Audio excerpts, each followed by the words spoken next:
परेशान थी। मैं जगह-जगह से निराश हो चुकी थी बहुत ज़्यादा, क्योंकि मेरे फर्स्ट बेबी हुई थी मेरी गुड़िया, 9 साल पहले की बात है वो। तो उसके 1 साल के बाद ना पहले मेरे को फ़ीवर शुरू हुआ था जब कोरोना टाइम का ये टाइम था वो। तो उस टाइम में ना मेरे को फ़ीवर था और यानी इतनी ज़्यादा जैसे सेम सिम्पटम थे जैसे कोरोना में होते हैं। जो सेम सिम्पटम थे मेरे जो कोरोना के टाइम में होते हैं ना, वो सारे सिम्पटम थे सर। मेरे को डॉक्टर्स ने ये बोल दिया था जो जैसे करनाल में मैंने ट्रीटमेंट करवाए थे, वो बोल रहे थे भई आपको एडमिट होना पड़ेगा, आपको कल्पना चावला में एडमिट होना पड़ेगा इनको तो, क्योंकि इनको कोरोना है। लेकिन फिर भी सर जैसे मेरा वो रिपोर्ट मेरी पॉजिटिव नहीं आई थी, उस टाइम से यानी मेरी प्रॉब्लम शुरू हुई थी वो। तो मैंने यानी वो करवाया, अपनी रिपोर्ट्स करवाई तो उसमें आया था मेरा भई कैल्शियम इनके अंदर बिल्कुल 0 के बराबर हो चुका है। तो तब से यानी मेरी प्रॉब्लम शुरू हुई थी। उसके बाद फिर ऐसे ही होते-होते पहले फ़ीवर की हुई थी, उसके बाद यानी मेरे सर में यानी माइग्रेन इश्यू हो गया था मेरे को बहुत ज़्यादा। मेरा फेस ऐसे हो जाता जैसे एक आँख ना मेरी कम से कम 4 महीने बिल्कुल बंद रही थी। वो दर्द की वजह से मेरे जब जैसे दर्द ज़्यादा होता था तो मेरी एक साइड का हिस्सा स्वेलिंग आ जाती थी बहुत ज़्यादा, और आँख ऐसी हो गई थी 4 महीने मेरी एक आँख खुली नहीं थी। जो आइज़ वाले डॉक्टर हैं उन्होंने भी पूरी कोशिश कर ली थी अपनी तरफ से। तो वो ऐसे नहीं था भई जैसे मैं अपने आप ऐसे आँखें खोल लूँ अपनी, ऐसी नहीं खुली थी वो बिल्कुल भी। फिर यानी सर में मेरे नसों में इंजेक्शन लगे थे। ये सारे डॉक्टर्स ने जैसे जो बड़े-बड़े डॉक्टर हैं, सीनियर डॉक्टर थे करनाल के बड़े-बड़े, उन्होंने भी पूरी कोशिश कर ली थी बहुत ज़्यादा कि भई ये कैसे, आज तक हमने ऐसा केस देखा नहीं है कभी भी। तो उसके बाद सर जैसे फिर मैंने यहाँ से मेरे को कोई भी यानी कोई भी फ़ायदा नहीं हुआ था। करनाल से खाई मैंने दवाई, अपनी मेडिसिन पटियाला से खाई, चीका से खाई हैं, कैथल से खाई है। यानी जहाँ-जहाँ कोई भी इंसान बताता था मैं सारी जगह ट्राई करके मैं फिर लास्ट में जब मेरे को ऐसा हो गया, घर वाले भी ये सोच रहे थे कि भई ये शायद ही बचेगी अब, इसका बचना नामुमकिन है सर, क्योंकि मेरे चेस्ट में भी पेन होना शुरू हो गया था उसके बाद। ऐसे हो गया था जैसे भई, क्योंकि डॉक्टर्स ने ये बोल दिया था शायद इनको हार्ट अटैक की भी शायद शिकायत है थोड़ी। तो फिर मैं लास्ट टाइम पे जब मेरे से ना चला जाता था सर, जैसे मेरे जब अटैक आता था ना मेरे को माइग्रेन का, तो उसके बाद यानी ऐसा था मेरे को वॉशरूम कराने भी मेरे घर वाले लेके जाते थे। उसके बाद फिर मैं पीजीआई में ट्रीटमेंट करवाना शुरू किया मैंने। उससे यानी ये उन्होंने दी थी बहुत हेवी डोज़ दी थी मेरे को। मैं सारा दिन नशे में पड़ी रहती थी ऐसे ही। जब मेरे को इतना ज़्यादा दर्द होता था, मेरे घर वाले, मेरे को ये होश नहीं आता, मेरे को 6-6 घंटे बिल्कुल भी होश नहीं रहता था, भई तू कहाँ है, कहाँ नहीं है। मेरे बच्चे भी बहुत रोती थी ऐसे ही कि भई शायद, क्योंकि घर वाले भी बिल्कुल आस छोड़ चुके थे कि भई ये शायद ही बचेगी अब तो।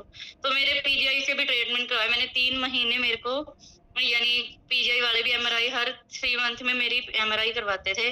मेरे एमआरआई में आए थे भई इसके आधे हिस्से की नसें वीक हो चुकी हैं। इस वजह से इसकी जो आधे हिस्से का वो है, मेरे चलता नहीं था सर उस टाइम, जिस टाइम में दर्द यानी मेरी बॉडी में जिस टाइम इतना ज़्यादा पेन होता था, तो वो सारा यानी इतना ज़्यादा था कि भई मैं ना खड़ी हो पाती थी, ना मैं कोई काम कर पाती थी, सिर्फ़ लेटी रहती थी ऐसे ही, कम से कम हफ़्ता-हफ़्ता ऐसे ही। तो फिर मैं जैसे पीजीआई से ट्रीटमेंट करवाने लगी, तो हर 3 महीने में जाती थी सर मैं वहाँ अपने चेकअप के लिए। तो वो हर बार ऐसे ही बोलते थे, हम पूछते थे कि भई सर कब तक खानी है डॉक्टर ये दवाइयाँ? तो वो बोलते थे भई आपकी लाइफ टाइम तक चलेंगी, कोई असर नहीं होता, हर 3 मंथ में यानी चेकअप होता है। तो उसमें रिकवरी हुई नहीं थी, बिल्कुल एज़ इट इज़ थी। बस उससे तो ये था सर कि भई जो भी यानी सिर्फ़ मेडिसिन लेती हूँ मैं, उससे सिर्फ़ दर्द बंद होता था, यानी रिकवरी कुछ भी नहीं थी। क्योंकि मेरा पूरा बॉडी ऐसे काँपती थी जैसे कि ठंड बिल्कुल 107 फ़ीवर हो, उसमें बिल्कुल बॉडी काँपती है, ऐसे में सारा दिन काँपती थी। उन सारी चीज़ों की मेरी मेडिसिन चली हुई थी। लेकिन फिर जैसे अब प्रियंका मैम थी, मेरी जो स्पॉन्सर हैं, तो वो आए हमारे घर, क्योंकि वो मेरी ननद है, सिस्टर इन लॉ है वो मेरे। तो उन्होंने अपना मेरे को पहले भी बोला था कि तू ऐसे-ऐसे क्लास है वो जॉइन कर। मेरे को ये था सर जब पीजीआई इतने बड़े-बड़े डॉक्टर हैं, तो जब वो इतना यानी इतनी कोशिश कर चुके हैं, क्योंकि वो मेरी हर जैसे जब भी मैं 3 महीने में जाती तो मेरी फ़ोटो खींच के मँगवाते थे।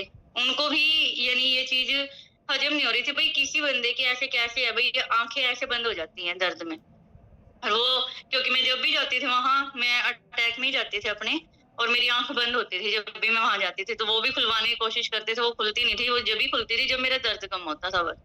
जैसे जितना-जितना दर्द कम होता था उतनी आँखें वो यानी खुलनी शुरू होती थी।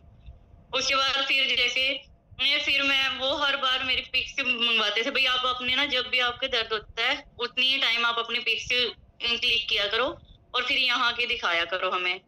तो उन्होंने यानी वहाँ पे भी मैं अलग-अलग वार्ड में गई हूँ, अलग-अलग जैसे वहाँ पे अलग-अलग होते हैं हर एक डॉक्टर, उन्होंने मेरे को एक डॉक्टर से बड़े-बड़े डॉक्टरों पे भी रेफ़र किया था। तो किसी भी डॉक्टर की समझ में नहीं आ रहा था भई ये प्रॉब्लम क्या है? उन्होंने यानी मेरे बहुत सारे इलाज किए सर, मैंने 8 साल खाई है इससे पीजीआई से दवाइयाँ। तो फिर जब प्रियंका मैम आई उन्होंने बोला कि तो एक बार भई यहाँ ऑपरेशन था मेरा, क्योंकि उसके बाद वो बोले कि वही तू लेटी तो रहेगी, तो मेरी क्लास वैसे रख के सुन लिया अगर नहीं भी तेरे को कुछ करना। तो मेरे को सर जैसे जैसे मेरे रिजल्ट अनाउंस होते थे वहाँ, तो थोड़ी सी बेस्ट फीलिंग आती थी कि भाई जब इतने इंसान सब ठीक है, क्या पता हो ही जाए। तो उन्होंने मेरे हस्बैंड को बोला कि आप एक बार न्यूट्रिशन मंगवा कर देख, ये अगर नहीं आराम हुआ तो भाई बाद में मत मंगवाना, तो एक बार मेरे कहने से कोर्स करवा के देख इसको। तो उन्होंने सर प्रॉपर 3 महीने का कोर्स किया है मैंने।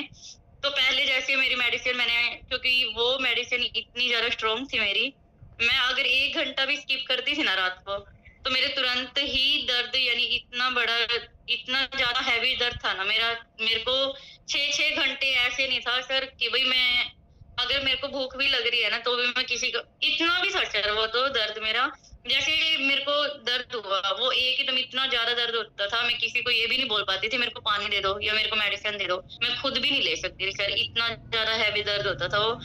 किसी को अगर मेरी चिल्लाने की आवाज़ सुन गई तब यानी सब अपने आप आते थे, कोई मालिश कर रहा, टाँगों पे सर इतना हेवी वज़न बैठ जाते थे सारे मेरे को कोई होश नहीं होता था, भाई कौन बैठा है, ना मेरे को कोई दर्द की ऐसे होता था, भाई इतना ज़्यादा हेवी दर्द है मेरा, भाई कोई भी मेरे को कुछ भी कर ले, यानी सर में भी इतनी बुरी तरह तो मैं अपने बाल फाड़ती थी सर, इतना हेवी दर्द था मेरा।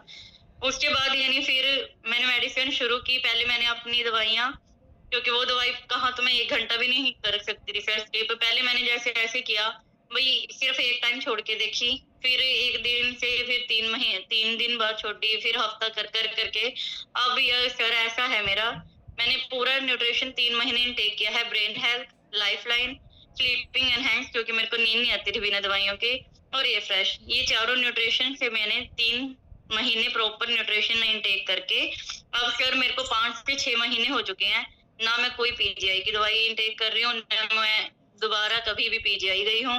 और उसके साथ ही सर जैसे मेरा बहुत ज़्यादा वेट हो चुका था, बहुत जैसे पूरी बॉडी पे स्वेलिंग थी बहुत ज़्यादा। इन्हीं न्यूट्रिशन से मैंने कोई अलग न्यूट्रिशन यूज़ भी नहीं किया है वेट के लिए भी, उनसे ही मेरा वेट भी क्योर हुआ है। और मेरी जितनी भी प्रॉब्लम थी बॉडी की, मेरी पूरी बॉडी में इतना पेन होता था नसों की वजह से, हर एक नसों में दर्द होता था, कमर में भी होता था, सर में, यानी रात को मेरे पूरी स्किन पे इतनी मोटी फुंसी हो जाती थी, पूरे यानी सर के अंदर भी, और जब जैसे मैं अपनी दवाई लेती थी सुबह तक, जैसे फिर अपने आप गायब हो जाती थी वो, अगले दिन फिर शाम को अपने आप उठ जाती थी, ऐसे हर एक नसों पे होती थी सर वो।